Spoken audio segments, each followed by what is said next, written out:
Friends, welcome to our YouTube channel ASTD 0.1। आज का पहला क्वेश्चन देखेंगे। बादलों की दिशा एवं गति को मापने वाला यंत्र कहलाता है। क्या कहलाता है आपका? Anemometer, rain gauge, nephoscope, hygrometer. इसका आंसर हो जाता है आपका option number C, nephoscope. Anemometer से हमारी हवा की शक्ति व गति मापी जाती है, तो वहीं रेन गेज से वर्षा की मात्रा मापी जाती है। हाइग्रोमीटर से आपकी आर्द्रता की मापन किया जाता है। नेक्स्ट क्वेश्चन है क्वेश्चन नंबर 2। क्वेश्चन नंबर 2 क्या कहता है देखेंगे। किसी घड़ी के लोलक की लंबाई बढ़ाए जाने पर अवधि बढ़ती है वह घड़ी पीछे हो जाती है।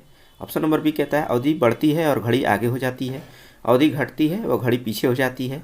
अवधि वही रहती है वह घड़ी सही समय देती है। तो इसका आंसर हो जाता है आपका अवधि बढ़ती है वह घड़ी पीछे हो जाती है। ऑप्शन संख्या ए। किसी घड़ी के लोलक की लंबाई यदि बढ़ाया जाए तो उसकी अवधि बढ़ जाती है, क्योंकि T proportional under root L होता है और घड़ी सुस्त हो जाने के कारण पीछे हो जाती है। नेक्स्ट क्वेश्चन है क्वेश्चन नंबर 3। क्वेश्चन नंबर 3 क्या कहता है देखेंगे। लेंज का नियम किसके संरक्षण के नियम का नतीजा है? ऊर्जा, मोमेंटम, एंगुलर मोमेंटम, चार्ज। इसका आंसर हो जाता है आपका ऑप्शन नंबर ए, ऊर्जा। अब लेंज का नियम को हम ऊर्जा संरक्षण के नियम का परिणाम है। इसके अनुसार किसी परिपथ में प्रेरित धारा की दिशा सदैव इस प्रकार होती है कि वह कारण का विरोध करती है जिसके कारण वह उत्पन्न होती है। आइए नेक्स्ट क्वेश्चन की तरफ बढ़ते हैं। अगला क्वेश्चन है क्वेश्चन नंबर 4। क्वेश्चन नंबर 4 क्या कहता है देखेंगे। मैदान की अपेक्षा रेगिस्तान की रात अधिक ठंडी होती है, क्योंकि वहाँ वायुमंडल में धूल कण नहीं होते हैं। बालू जितनी गर्म होती है उतनी ही जल्दी ठंडी भी होती है। ऑप्शन संख्या सी है पेड़ पौधे नहीं पाए जाते हैं। ऑप्शन नंबर डी है रात में वर्षा होती है। इसका आंसर हो जाएगा आपका ऑप्शन नंबर बी, बालू जितनी जल्दी गर्म होती है उतनी ही जल्दी ठंडी भी होती है, क्योंकि रेगिस्तान में दिन में अत्यधिक गर्म और रात में अत्यधिक ठंडा होता है। आइए नेक्स्ट क्वेश्चन की तरफ बढ़ते हैं। अगला क्वेश्चन है क्वेश्चन नंबर 5। क्वेश्चन नंबर 5 क्या कहता है देखेंगे। वायुमंडल की ओजोन परत हमें किससे बचाती है? अल्ट्रावायलेट किरणों से, कॉस्मिक किरण से, गामा किरण से, एक्स किरण से। इसका आंसर हो जाता है आपका ऑप्शन नंबर ए, अल्ट्रावायलेट किरण से। वायुमंडल की ओजोन परत समताप मंडल के नीचे लगभग 20 से 30 किलोमीटर पृथ्वी तल से ऊपर पाई जाती है। नेक्स्ट क्वेश्चन की तरफ बढ़ते हैं। अगला क्वेश्चन है क्वेश्चन नंबर 6। क्या कहता है देखेंगे। लॉ ऑफ फ्लोटिंग सिद्धांत की खोज किसने की थी? न्यूटन ने, राइट्स ब्रदर, गैलीलियो, आर्किमिडीज। इसका आंसर रहता है आपका ऑप्शन नंबर डी, आर्किमिडीज ने। इसे हम प्लॉन का नियम भी कहते हैं। इस सिद्धांत के अनुसार जब किसी वस्तु को किसी द्रव में पूर्ण या आंशिक रूप से डुबाया जाता है तो उस वस्तु का भार उसके द्वारा हटाए गए द्रव के भार के बराबर होता है। नेक्स्ट क्वेश्चन की तरफ बढ़ते हैं। अगला क्वेश्चन है क्वेश्चन नंबर 7। क्वेश्चन नंबर 7 क्या कहता है देखेंगे। सबसे अधिक संख्या में यौगिक निम्न तत्व के हैं। किसके हैं? Nitrogen, hydrogen, carbon, sulphur. इसका आंसर हो जाता है आपका ऑप्शन नंबर सी, कार्बन, क्योंकि इसमें श्रृंखलन की अद्वितीय क्षमता पाई जाती है। नेक्स्ट क्वेश्चन की तरफ बढ़ते हैं। क्वेश्चन नंबर 8 क्या कहता है क्वेश्चन नंबर 8। तेलों एवं वसाओं का क्षारीय जल अपघटन देता है साबुन एवं ग्लिसरॉल, एथेनॉल, ग्लाइकॉल, एथेनोइक अम्ल। इसका आंसर हो जाता है आपका ऑप्शन नंबर ए, ग्लिसरॉल। नेक्स्ट क्वेश्चन की तरफ बढ़ते हैं। अगला क्वेश्चन है क्वेश्चन नंबर 9। क्या कहता है देखेंगे। आवर्त सारणी में सबसे हल्का तत्व है लिथियम, प्लेटिनम, मैग्नीशियम, एल्युमिनियम। इसका आंसर हो जाता है आपका ऑप्शन नंबर ए, लिथियम। इसका परमाणु भार 6.941 AMU होता है।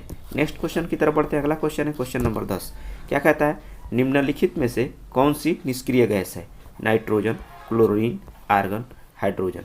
इसका आंसर हो जाता है आपका ऑप्शन नंबर सी, आर्गन। यह रासायनिक रूप से अक्रियाशील है। अक्रिय गैसों में सबसे पहले आर्गन की ही खोज हुई थी। नेक्स्ट क्वेश्चन की तरफ बढ़ते हैं। अगला क्वेश्चन है क्वेश्चन नंबर 11। क्या कहता है। उद्योगों में प्रयुक्त रसायनों की प्रचुर स्रोत है। क्या है? कोक, पीट, कोलतार, द्रवीभूत पेट्रोलियम गैस। इसका आंसर होता है आपका ऑप्शन नंबर ए, कोक।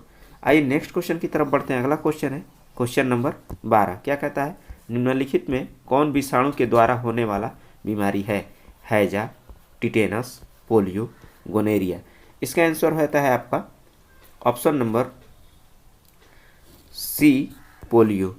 पोलियो अथवा शिशु अंगघात कहते हैं विषाणु से होने वाली यह बीमारी है। प्रायः छोटे बच्चों में इस बीमारी से संक्रमित होने की संभावना ज़्यादा रहती है। पोलियो हमारी पोलियोमिलिटिक्स नामक विषाणु से होती है। नेक्स्ट क्वेश्चन की तरफ बढ़ते हैं। अगला क्वेश्चन है क्वेश्चन नंबर 13 क्या कहता है, मानव शरीर में जल की मात्रा होती है 10%, 20%, 5%, 80%। तो मानव शरीर में हमारे जल की मात्रा लगभग 70 से 80% होती है, क्योंकि शरीर में सभी उपापचयी क्रियाओं को संपन्न कराने में जल की महत्वपूर्ण भूमिका होती है। इसलिए इस क्वेश्चन का आंसर हो जाता है आपका option number D, 80%। Next question की तरफ बढ़ते हैं। अगला क्वेश्चन है क्वेश्चन नंबर 14 क्या कहता है, इंसुलिन निम्नलिखित में मनुष्य के किस अंग से निकलता है? Pancreas, pituitary gland, gall bladder, liver. इसका आंसर हो जाता है आपका option number A, pancreas. Insulin अर्थात मधुसूदनी अग्नाशय पैनक्रियाज से स्रावित होता है। अग्नाशय में पाई जाने वाली लैंगर-हैंस की दीपिकाएं जो होती हैं इंसुलिन नामक हार्मोन का स्राव करती हैं। नेक्स्ट क्वेश्चन है क्वेश्चन नंबर 15। क्वेश्चन नंबर 15 क्या कहता है देखेंगे, हीमोग्लोबिन और क्रोमेटिन के निर्माण के लिए आवश्यक खनिज लवण है कौन सी? क्लोरीन, आयोडीन, लौह, सोडियम। इसका आंसर हो जाता है आपका ऑप्शन नंबर सी, लौह। अब लौह की कमी से हमारी रक्त अल्पता जैसी बीमारी हो जाती है, रक्त अल्पता की बीमारी हो जाती है। नेक्स्ट क्वेश्चन है क्वेश्चन नंबर 16, तकनीकी शहर के नाम से जाना जाता है किसको? बेंगलुरु, अहमदाबाद, लखनऊ, हैदराबाद। इसका आंसर हो जाता है आपका ऑप्शन नंबर ए, बेंगलुरु। बेंगलुरु को हम बेंगलोर भी कहते हैं। इसे हम भारत का सिलिकॉन वैली के नाम से भी जानते हैं। नेक्स्ट क्वेश्चन है क्वेश्चन नंबर 17 क्या कहता है देखेंगे, 21 मार्च को मनाया जाता है विश्व वानिकी दिवस, अंतर्राष्ट्रीय पर्यावरण दिवस, विश्व दिवस, मौसम विज्ञान दिवस। इसका आंसर हो जाता है आपका ऑप्शन नंबर ए, विश्व वानिकी दिवस।